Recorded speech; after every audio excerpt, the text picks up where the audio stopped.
पंकज चौधरी इस वक्त phone line पर मेरे साथ मौजूद हैं। उनकी रिपोर्ट आप देख रहे थे। पंकज, रिपोर्ट तो हमने देख ली आपकी।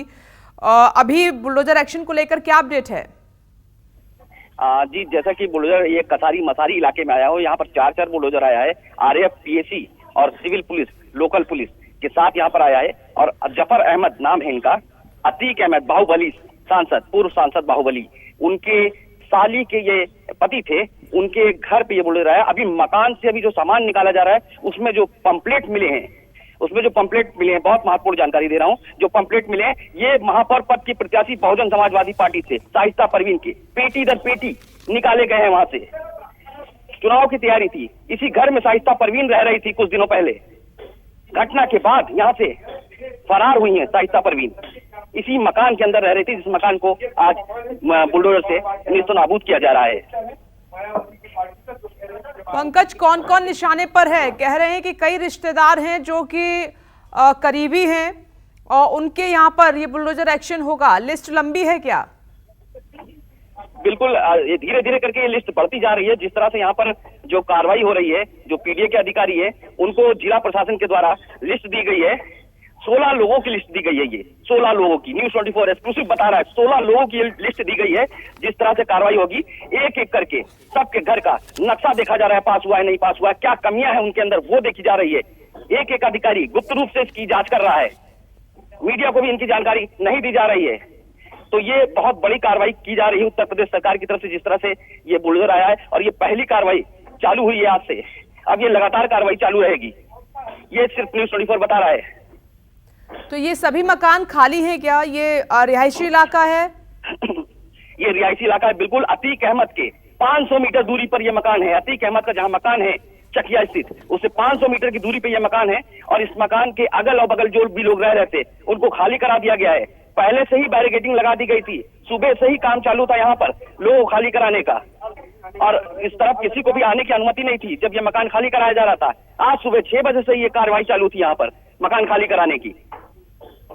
आप पैम्पलेट का जिक्र कर रहे थे, उसके क्या मायने समझे? मायावती ने इन्हें अपनी पार्टी में शामिल किया था। महापौर पद की प्रत्याशी घोषित कर दिया था मायावती ने। उसकी पूरी तैयारी यही मकान से हुई थी। इसी मकान से उसकी तैयारी हुई थी। यहाँ पे सारे पंपलेट निकले हैं, जो बड़े बड़े पोस्टर है वो निकले हैं। उसमें लिखा हुआ है साफ साफ, बहुजन समाज पार्टी प्रयागराज की महापौर पद की प्रत्याशी शाइस्ता परवीन।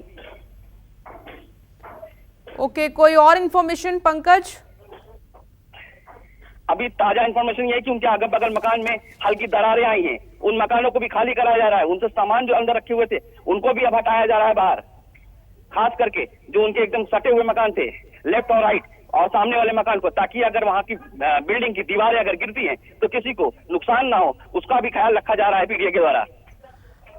तो ये अतीक अहमद की प्रॉपर्टी पर हम बुलडोजर एक्शन देखें, क्योंकि कई बार हमने देखा है कि माफिया अपने नाम पर प्रॉपर्टी नहीं रखते हैं, रिश्तेदारों के नाम पर होती है। बिल्कुल ये कह सकते हैं। जिस तरह से अतीक अहमद का जो प्रॉपर्टी का काम चल रहा था, वो सारा का सारा काम यही देख रहा था। जिस तरह से इलाहाबाद के आसपास जिलों में, नोएडा तक चला गया था ये सारा कारोबार।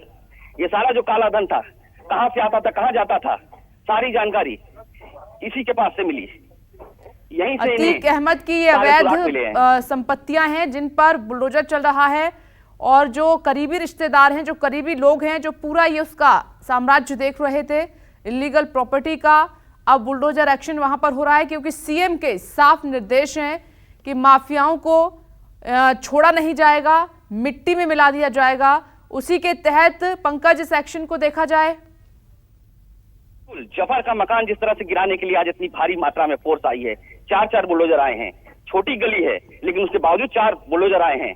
17 लेबर लगाए गए हैं जो अगल बगल बलवा हटाएंगे, उनको लगाया गया। तो कुल मिला के ये बताऊं कि ये बड़ी कार्रवाई उत्तर प्रदेश सरकार की, जिस तरह से यहाँ पर ये अपराधियों के खिलाफ एक्शन मूड में है, वो अपने आप में बहुत दिल दहला देने वाली है। और खास करके होना भी चाहिए। जिस तरह से उन लोगों ने निर्मम हत्या की है, सरेआम मेन रोड पे, एकदम रोडों पे जाकर जिस तरह से गोलियां चलाई है, जैसे देखने में लग रहा था जैसे किसी फिल्म की शूटिंग हो रही थी। लेकिन हालांकि ये बहुत ही दर्दनाक था हादसा जिस तरह से हुआ था। और एक्शन जो हो रहा है ये बिल्कुल सही हो रहा है। जिस तरह से एक्शन होना चाहिए, जिस तरह से सरकार को एक्शन लेना चाहिए, वो हो रहा है। ये देखने को मिल रहा है। ये हमने यहाँ के लोगों से बात किया, वो इस बात से संतुष्ट हैं। तो ये खालिद जफर का ठिकाना है। जी बिल्कुल, ये खालिद जफर यहाँ रहा करते थे। कुछ समय पहले यहाँ पे शाइस्ता परवीन भी रहा करती थी, जबकि जब उनका मकान टूट गया था उसके बाद भी पनाह यहीं पे ली गई थी और यहीं रह रही थी शाइस्ता परवीन।